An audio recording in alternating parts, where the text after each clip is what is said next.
alam mo ba kung saan ang pinaka nakakatakot na lugar sa Earth?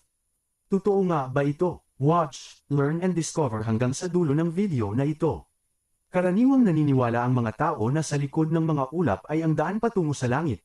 Ngunit ang kailaliman ay palaging kitukot-takot dahil ito ay sumisimbolo sa impyerno at kamatayan. Ang Mariana Trench, sa ilalim ng karagatang Pasipiko sa hilagang silangan ng Pilipinas, ay isang hugis na suklay na indentasyon. Isang lamat, 2,550 kilometro ang haba at 69 na kilometro ang lapad, diretsyong bumulusok sa malamig, madilim, at walang laman. Ang pinakamalalim na punto, ang Challenger Deep, ay nakakagulat na 11,034 na metro. Isipin kung ang Mount Everest ay itinulak pabalik-balik. Magkakaroon pa rin ng humigit kumulang 1.6 kilometro sa ilalim.